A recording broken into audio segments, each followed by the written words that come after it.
So one of the things you can learn from Hyrox Pros, we had six pros come into the gym the week of Vegas Hyrox, and they did their training the week of. So it's not going to be like this crazy badass training, and these guys are badasses. But in reality, I got to watch them do their training on for a week essentially, and the first thing that stood out to me was when it was time to train, it was time to train. It wasn't time to check their phone. It wasn't time to bullshit with their friends because they were friends. Like when they walked in, they were communicating with each other and talking. And as soon as the bell rung for like time to work out, that kind of stopped. It was kind of just like, this is what I do now. I train. Um, and you'll notice in some classes that we have here, and you'll notice in gyms, right? It isn't about training. It's about talking to your buddy. It's about checking your phone or being on your phone, and not about training. So they were doing, one of the workouts they did was a 45 on, 15 off kind of a circuit. And we had our rock steady class going on, and it was the more progressed uh, members. So they're in the later stages of Parkinson's disease, and it's a slower paced class. And so they were doing a marching exercise in chairs, and at the time the music wasn't really going, and it was very very low. And so you hear the Rocksteady class going, and they're like 1, 2, 3, and that's kind of the pace and tempo, and that was the drill that they were doing. And then I was watching them do their workout, and then I kind of like just turned the corner and watched on the turf. I saw a girl doing burpee broad jumps. I saw another girl doing lunges, sandbag lunges, and really like kind of grunting because she was like getting after it.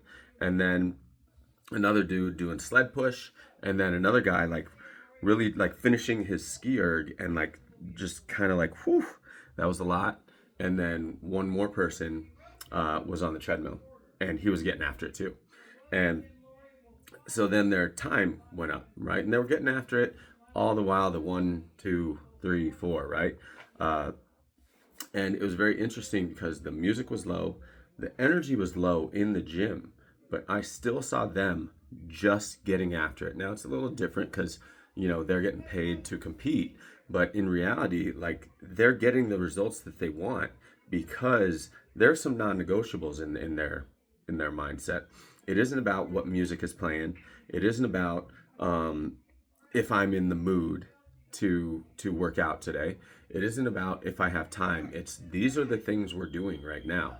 And even though their friends were there, when the buzzer beeped to go, it was go. It wasn't buzzer beeped, okay, where am I at? What exercise am I doing? I know it's 45 on, but I'm gonna, maybe I'll grab the handles of the thing at 38, and I might be able to do it for 30 seconds instead of the 45. Nope, it was I'm ready to go at 45. Beep, go, right? And then when it was the 15 seconds off, it wasn't oh thank God I got to rest. It was let me get my breath back. You know what? I'm not going to start a conversation with this person because that's going to make me late for the next work session. I might look at that person and give them some eye contact and just be like, and then beep, go, right?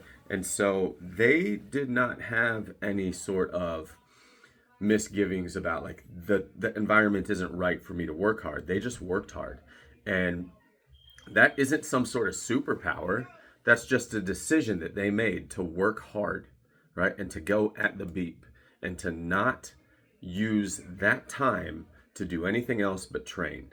And I feel like that's what we need to start to look at, because our life is not so important in terms of like everything is happening on my phone or everything is happening outside of this workout that I need to pay attention to.